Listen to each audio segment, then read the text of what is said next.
ওসমান হাদির পর এবার জাতীয় নাগরিক পার্টি এনসিপির মুখ্য সংগঠক হাসনাত আব্দুল্লাহ ভারতের টার্গেট। শুধু তাই নয়, হাসনাত আব্দুল্লাহকে কোন জায়গায় গুলি করতে হবে সেটিও নির্দিষ্ট করে জানিয়ে দিয়েছেন এক ভারতীয় সাবেক সেনা কর্মকর্তা। হাদির পর এবার সন্ত্রাসীদের টার্গেটে রয়েছেন আরেক জুড়ে যোদ্ধা, দেশপ্রেমিক তরুণ রাজনীতিবিদ হাসনাত আব্দুল্লাহ। বিভিন্ন সূত্র বলছে, ওসমান হাদি সহ মোট 70 জনের একটি তালিকা করেছে সন্ত্রাসীরা। এর মধ্যে রয়েছে রাজনীতিবিদ, জুড়ে যোদ্ধা ও সোশ্যাল অ্যাক্টিভিস্টরা। মঙ্গলবার হাসনাতের ছবি সহ হত্যার হুমকি দিয়ে এক্স হ্যান্ডেলে পোস্ট করেছেন ভারতের সাবেক সামরিক কর্মকর্তা। আমাদেরকে টার্গেট করছে, তো কি হবে? তোরা মারা গেলে কি হবে? কিছুই হবে না।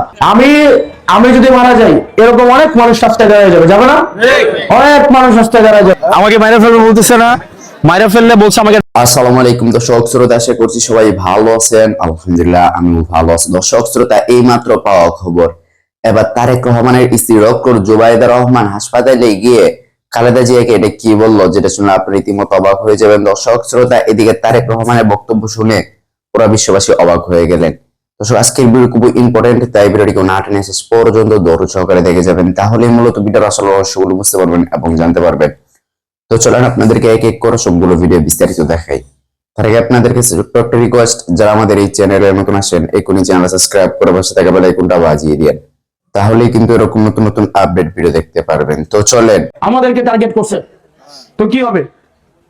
তোরা মারা গেলে কি হবে? কিছুই হবে না। আমি যদি মারা যাই, এরকম অনেক মানুষ রাস্তায় দাঁড়িয়ে যাবে, যাবে না? অনেক মানুষ রাস্তায় দাঁড়িয়ে যাবে। এটা এই লড়াই, এই আমাদের ইনসাফের যেই আমাদের আজাদির যে সিলসিলা, এই সিলসিলা অব্যাহত থাকবে। মনে রাখতে হবে, নতুনদের মধ্য দিয়ে পরিবর্তন আসে। মোহাম্মদ বিন কাসিম 17 বছর বয়সে এই ভারতবর্ষ জয় করছে, করে নাই? করছে কিনা? বছর ছিল কত? 17। কত ছিল? মুরব্বী যারা আছে তাদের চিন্তা পশ্চাৎপদ, তারা হচ্ছে সবসময় দায়বদ্ধতার জায়গা থেকে ভাবে তাদের অনেক লাইবিলিটি আছে, আছে কিনা? আছে কিনা? আর আমরা হচ্ছে কি মরে যাবো, শেষ। উপরে হচ্ছে আল্লাহ, নিচে হচ্ছেন আপনারা। আর আমাদের উপরে যাদের সম্পর্ক হবে, ভারতের সাথে আমাদের সম্পর্ক হবে ন্যায্যতার ভিত্তিতে। আজকে শুনছি বাংলাদেশ হাইকমিশনকে নাকি ভারত ঢাকায় ধমক দিছে, যে কেন আমরা ওই কথা বলছি। ধমক দিছে নাকি ওই ভারতীয় হাইকমিশনারকে এই খুনি হাসিনাকে আশ্রয় দেওয়ার জন্য? শুধু ধমক না, লাঠি দিয়ে দেশ থেকে বের করে দেওয়া উচিত ছিল। আপনি আমার দেশের সন্ত্রাসকে আপনি পেলে পুষে বড় করবেন, তাদেরকে ট্রেনিং দিবেন, তাদেরকে অর্থ দিবেন। অন্তত 30,000 আওয়ামী লীগ কর্মী আছে পাসপোর্ট এবং ভিসা ছাড়া ভারত আশ্রয় দিয়ে রাখছে, রাখে নাই? তো আপনি আমার দেশের সন্ত্রাস আপনি পালবেন, বাংলাদেশকে আপনি ডিস্টেবিলাইজ করবেন, আর আমি আপনার সাথে বন্ধুত্বপূর্ণ সম্পর্ক রাখবো, এত ঠেকা পড়ে নাই। আপনার সাথে আমার ব্যবসায়িক সম্পর্ক, আপনি আমাকে ফ্রিতে পেঁয়াজ দেন না, আপনি আমাকে ফ্রিতে তেল দেন না, আপনি আমাকে ফ্রিতে এগুলো আপনি আমাকে ভিক্ষা দেন না, আপনি আমাকে ব্যবসা করেন, আমাকে দেন, আমি আপনাকে টাকা দিই। এটাকে আপনি কি আমাকে ফি সাবিলিল্লাহ দেন? আপনার এবার আমরা পেজ নেই নাই, 2 টাকা করে পেজ ভারতে পৌঁছতেছে। মনে রাখতে হবে, একটা দোকানদার যিনি, উনি খারাপ ব্যবহার করতে পারে না, কাস্টমার খারাপ ব্যবহার করতে পারে। 20টা কাস্টমার আসে, খারাপ ব্যবহার করতে পারে, দোকানদার কিন্তু চুপ থাকতে হয়। ঠেকা আমার না, ঠেকা ওদের। ওর মালটা ব্যস্ত হবে বাংলাদেশে। এজন্য আমাদেরকে এই তরুণ প্রজন্ম, আপনারা যারা আছেন, নির্বাচন এমপি হওয়া এগুলো পরের বিষয়। বাংলাদেশে 300 এমপি হবে, আমি না ওই দেবিদ্দার থেকে আরেকজন হবে, হবে কিনা? কেউ না কেউ তো হবে। যেই হোক, দেবিদ্দারকে ভালো করে চালাবে, আমি হইলে আমি চালাবো, ওইটাই শোনা। কিন্তু আমাদের যে লড়াই, প্রজন্মগত লড়াই, এই প্রজন্মগত লড়াই করার মানুষ আপনারা খুঁজে পাবেন না। এই লড়াই আমাদেরকে আগায় নিয়ে যাইতে হবে। আমাদের এই যে ভারত বিরোধিতা লড়াই, আগ্রাসন বিরোধিতা লড়াই, আত্মনির্ভরশীল হওয়ার লড়াই, এই লড়াই আমাদেরকে চালিয়ে নিয়ে যেতে হবে। এবং এই লড়াই এমপি হইতে পারি বা না পারি, এই লড়াই আমার অব্যাহত থাকবে। এবং আমি বিশ্বাস করি, কেউ যদি আমাকে ভোট নাও দেয়, এই লড়াই আপনারা আমার পাশে থাকবেন। পুরো ঢাকা শহরে সব জায়গায় বারবার করে বলা হচ্ছে ঢাকা থেকে বের হইও না, স্নাইপার দিয়ে শুট করতে পারে। এখানে অন্তত 5-7টা পুলিশ আছে, অস্ত্রসহ আছে, বিভিন্ন সাদা পোশাকে আমাকে নিরাপত্তা দিতে নাকি আসছে। আমি বারবার করে বলতেছি যে আপনারা আমার কি নিরাপত্তা দিবেন? আমার দেবিদ্দারবাসী আমার নিরাপত্তা। আমার উপরে অনেকে বলে আমারে মাইরে ফেলবে যে কোনো দিন, যে কোনো সময়। তো যে কোনো দিন মাইরে ফেলতে, কিন্তু আমার বিশ্বাস, আমি যদি দেবিদ্দারে আসি, দেবিদ্দারে আমাকে কেউ কিছু করতে পারবে না। কারণ দেবিদ্দারে আমার আন্টিরা আছে, উপরে আল্লাহ আছে, নিচে আপনারা আছেন। আমার দেবিদ্দার আন্টিরা আছে, আঙ্কেলরা আছে, আমার হচ্ছে মায়েরা আছে। আমাদের পাশে একটা দেশ আছে ভারত, এরা তাদের সন্ত্রাসটি আমাদের দেশের সন্ত্রাসটিরে তারা ফাইলা কদিন পর সারে এই দেশ আইয়া হচ্ছে কি এই ওসমান হাদি ভাইদের মতো মানুষটা মেরে ফেলে। এই যে আমাদের দেশে যারা সন্ত্রাস মানুষ মারছে, তাদেরকে জায়গা দিছে কাটা। আওয়ামী লীগ সরকার তো জায়গা দেয় না, আওয়ামী লীগ সরকারের জায়গা দিছে কাটা, ইন্ডিয়া জায়গা দিছে না। ধরেন আপনার শত্রুরে যদি আপনি ঝগড়া করেন, এক মহিলার লগে চুরি করছে, এবিডিরে এই করে জায়গা দিছে, আপনার কি এবিডির লগে ভালো সম্পর্ক থাকবো? ঝগড়া লাগবেন না? আমাদের উসমান হাদি বাইরে এই অবস্থা হয়েছে। যাই হোক, এটা আপনাদের এই বাড়িতে আমি আসছি আপনাদের সাথে পরিচয় হইতে। আমার অনেক বন্ধু বান্ধব এখানে ছিল। ফরহাদের আম্মা জি কই? ও আন্টি ফরহাদ আমার ক্লাসমেট, আমরা একসাথে পড়ছি, হোস্টেলে ছিলাম আমরা একসাথে।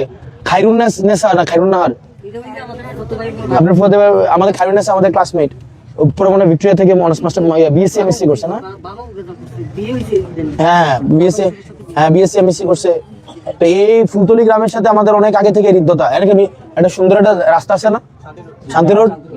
আমি এত ব্যস্ততার মধ্যে আমি লাস্ট 2 মাসে মনে হয় 2-3 বার আইছি ওই যে ইয়ার দোকানে, মাসুদ ভাইয়ের দোকানে। মাসুদ ভাইয়ের বাড়ি কই? পশ্চিম সিংনা। মাসুদ ভাইয়ের দোকানে আসছি মিষ্টি টিষ্টি বেশি। যাক, আপনাদের সাথে আমার একটা আন্তরিকতা হইলো, আর বেশি কিছুই না। আমার উপরে অনেকে বলে আমারে মেরে ফেলবে যে কোনো দিন, যে কোনো সময়। তো যে কোনো দিন মাইরে ফেলতে, কিন্তু আমার বিশ্বাস আমি যদি দেবিদ্বারে আসি, দেবিদ্বারে আমাকে কেউ কিছু করতে পারবে না। কারণ দেবিদ্বারে আমার আন্টিরা আছে, উপরে আল্লাহ আছে, নিচে আপনারা আছেন। আমার দেবিদ্বার আন্টিরা আছে, আঙ্কেলরা আছে, আমার হচ্ছে মায়েরা আছে। যেমন ফরহাদের আম্মার কাছে ফরহাদ যেমন সন্তান, আমিও এরকম আরেকটা সন্তান, তাই না? তো এই যে ফরহাদের আম্মার কাছে কয়েকবার তো সময়, আমরা তো বারবার আসবো, এই যে পরিচয় হয়েছে, বারবার আসবো। আপনারা শুধুমাত্র আমাদের জন্য দোয়া করেন, এতটুকুই, আর কিছুই না। আর হচ্ছে আমরা চেষ্টা করতেছি সমাজের জন্য, দেশের জন্য ভালো কিছু করার। অনেকের তো অনেক ইয়া থাকে, নির্বাচনে যারা দাঁড়ায় বা যারা ইয়া হয়, তারা সন্তান কখনো নির্বাচনে দাঁড়ায় না, তারা কি অনেক বড় বড় মানুষ, তাই না? তো আবার আগামীতে যারা আপনাদের সন্তান যারা প্রতিনিধিত্ব করতে চায়, আপনারা তাদেরকে বিবেচনা করেন। যাক, নির্বাচনের তফসিল দিয়ে দিছে, বাকিগুলো নির্বাচনী তফসিলের আলোকে কথা বলবে।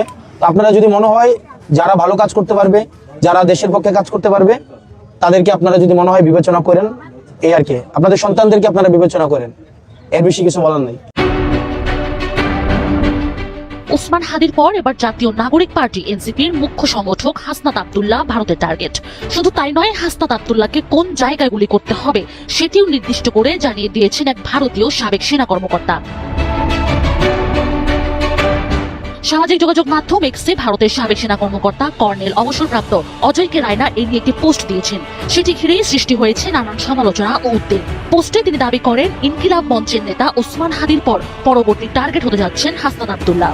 পোস্টে হাসনাতকে কোথায় গুলি করা উচিত সে সম্পর্কেও মন্তব্য করেন অজয় কে রায়না। তিনি লিখেন, গুলি করতে হবে ঘাড়ে, মাথায় নয়। প্রথমে তাকে নিশ্চুপ করাতে হবে এবং ছোট্ট ছোট্ট ভুলগুলো শুধরে নেওয়া হবে। বাংলাদেশের একাধিক প্রভাবশালী রাজনৈতিক বিশ্লেষক দাবি করেন, এটি কোনো সাধারণ মতামত নয়, বরং আন্তর্জাতিক প্ল্যাটফর্মে প্রকাশ্যে হত্যার হুমকি। কেউ কেউ ইনকিলাব মঞ্চের নেতা হাদির উপর সাম্প্রতিক হামলার সঙ্গেও এই বক্তব্যের সম্ভাব্য যোগসূত্র থাকার শঙ্কা প্রকাশ করেছেন। তবে বিতর্ক ছড়িয়ে পড়লেও অজয় কে রায়না এই বিষয়ে কোনো আনুষ্ঠানিক ব্যাখ্যা দেননি। বরং ভারতীয় একটি গণমাধ্যমকে দেওয়া সংক্ষিপ্ত প্রতিক্রিয়ায় তিনি পুরো বিষয়টিকে তুচ্ছ বলে মন্তব্য করেন। তার ভাষ্য, সামাজিক যোগাযোগ মাধ্যমের পোস্ট নিয়ে অতিরিক্ত সংবেদনশীল হওয়ার প্রয়োজন নেই।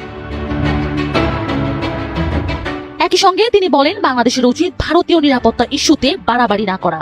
তার মতে এতে পরিস্থিতি শান্ত হওয়ার পরিবর্তে উত্তেজনা আরও বাড়তে পারে। ঘটনাটি এখন দুই দেশের রাজনৈতিক ও কূটনৈতিক অঙ্গনে আলোচনার কেন্দ্রে পরিণত হয়েছে। হাদির পর এবার সন্ত্রাসীদের টার্গেটে রয়েছেন আরেক জুলাই যোদ্ধা, দেশপ্রেমিক তরুণ রাজনীতিবিদ হাসনাত আব্দুল্লাহ। বিভিন্ন সূত্র বলছে, ওসমান হাদি সহ মোট 70 জনের একটি তালিকা করেছে সন্ত্রাসীরা। এর মধ্যে রয়েছে রাজনীতিবিদ, জুলাই যোদ্ধা ও সোশ্যাল অ্যাক্টিভিস্টরা। তালিকায় দ্বিতীয়তে রয়েছেন জুলাই যোদ্ধা, দেশপ্রেমিক ও ভারত বিরোধী এনসিপি নেতা হাসনাত আব্দুল্লাহ। এসব খবরের মাঝে মঙ্গলবার হাসনাতের ছবি সহ হত্যার হুমকি দিয়ে এক্স হ্যান্ডেলে পোস্ট করেছেন ভারতের সাবেক সামরিক কর্মকর্তা ও কট্টর হিন্দুত্ববাদীরা। এক্সে করা একটি পোস্টে হাসনাতকে সরাসরি হুমকি দিয়েছেন ভারতের সাবেক সেনা কর্মকর্তা কর্নেল অজয় রায়না। হাসনাতের ছবি সম্বলিত ব্যাটালিয়ন 71 নামের একটি অ্যাকাউন্টের পোস্ট শেয়ার করে অজয় লিখেছেন, হাদির পর পরবর্তী টার্গেট হাসনাত আব্দুল্লাহ। তার দেওয়া ওই পোস্টটি শেয়ার করে রওশন হক নামের বাংলাদেশি একজন জবাব দিয়ে লিখেছেন, যিনি পোস্ট করেছেন তিনি একজন ভারতীয় সেনাবাহিনীর সাবেক সদস্য, 29টি বইয়ের লেখক এবং একজন চলচ্চিত্র পরামর্শক। তার দেওয়া টুইট পোস্টে দাবি করেছেন হাদির উপর হামলার পিছনে ভারত ছিল। তিনি হুমকি দিয়ে লিখেছেন হাসনাতি হচ্ছে তাদের পরবর্তী লক্ষ্য। পোস্ট শেয়ারকারী ওই বাংলাদেশি নারী হুঁশিয়ারি দিয়ে আরো লিখেছেন, তারা কি ভুলে গেছে বাংলাদেশ যদি চায় তাহলে ভারতের অভ্যন্তরেও একই খেলা খেলতে পারে।